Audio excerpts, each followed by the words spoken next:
And who am I? That's not a secret I'll never tell. You know you love me. XOXO. Gossip Girl.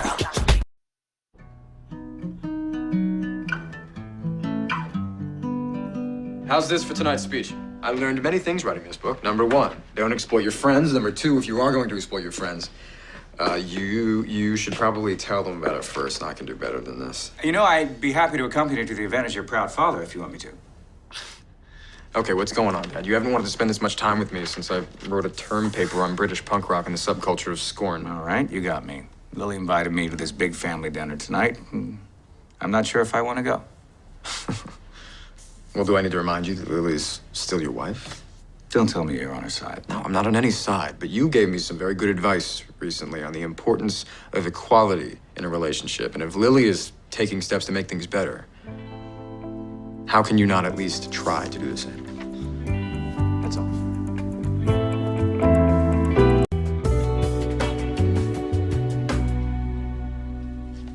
How do I look? Suspicious. You heard Mr. Humphrey. Why are you dressed so fancy for casual book party?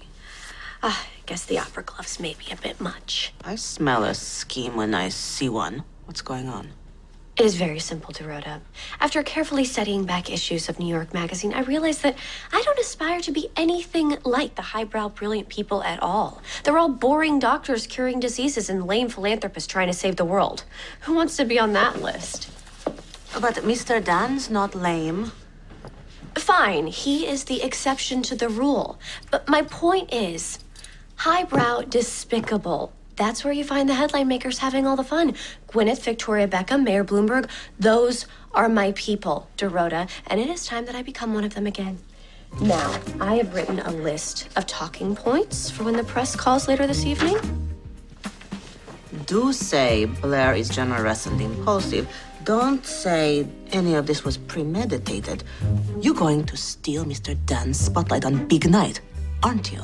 That would be merely despicable. But if I do it while performing an incredibly honorable and magnanimous deed, then it's highbrow despicable.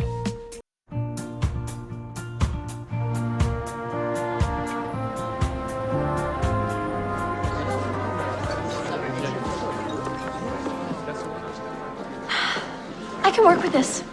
You can work with what? Take my coat, will you? You look beautiful, but I did tell you this was casual, right? This is casual. I'll be right back.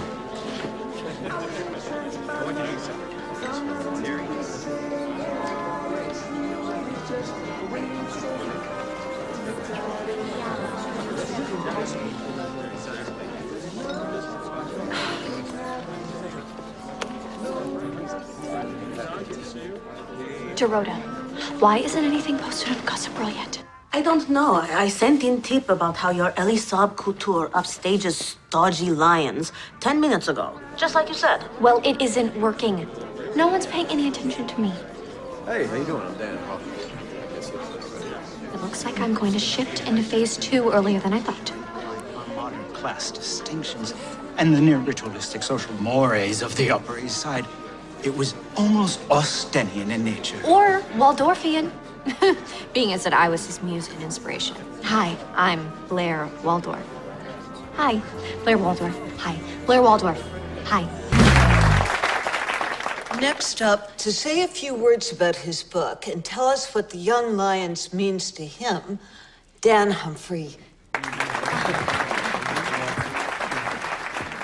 Thank you, Deborah. Your brilliant short stories inspire me to write better and get to the point quicker. I believe it was Hemingway who once said... What a wonderful introduction, Dan. I truly could not tell you how moved I was by all the touching things you wrote about me in Inside. A book can only be read by people who know how to read it. Otherwise, it is nothing more than a paperweight or a doorstop. Which is why I, Blair Waldorf, have decided to provide an endowment to the Young Lions Fund to help with children's literacy, so that all the despicable New Yorkers out there like me can one day grow up to read inside themselves.